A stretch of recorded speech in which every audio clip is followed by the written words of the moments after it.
Ligtas na nakauwi ng Pilipinas ang mahigit 300 Pilipino mula United Arab Emirates matapos maipit sa gulo sa gitnang silangan. Sa tulong ng repatriation program ng pamahalaan, nasa 2,000 Pinoy na ang nakauwi ng bansa. Ang detalye sa report ni Claysel Pardilla.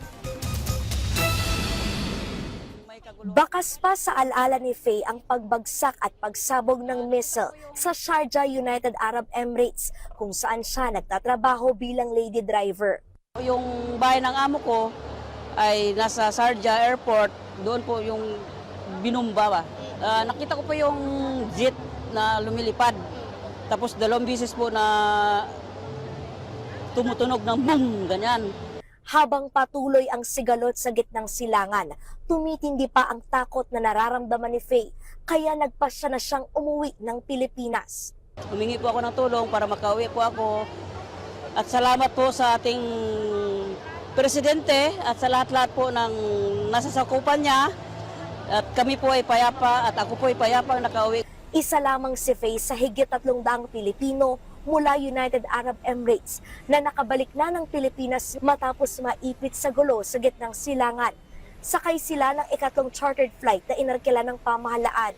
Ayon sa Department of Migrant Workers, nasa 2,000 OFW at miyembro ng kanilang pamilya ang nakauwi na ng bansa sa tulong ng repatriation program ng gobyerno. May 800 hanggang 1,000 pang humiling na masundo. But the requests keep coming in and our migrant workers offices will always be available. Basta't ang mahalaga dito, yung repatriation ready na tinatawag. Kasi meron tayong na-encuentro na may mga kaso, may mga immigration issues and concerns. We help them of course, pero ang point lang doon, hindi sila agad makakalipad. May maaantayin pa until maklear sila. Sabi ng DMW, hamon pa rin ang banta sa seguridad dahil sa nagpapatuloy na tensyon. Pero ginagawa ng pamahalaan ang lahat para mapauwi ng ligtas ang mga nais nang bumalik ng Pilipinas. Sa mga susunod na araw, ilang Pilipino pa ang sasailalim sa repatriation gamit ang ika-4 na chartered flight ng pamahalaan. Tiniyak ng DMW ang pagbibigay ng tulong pinansyal, medikal at psychosocial support sa mga nakauwing OFW.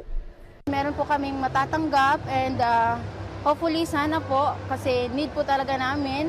Claysel Pardilla para sa Pambansang TV sa Bagong Pilipinas.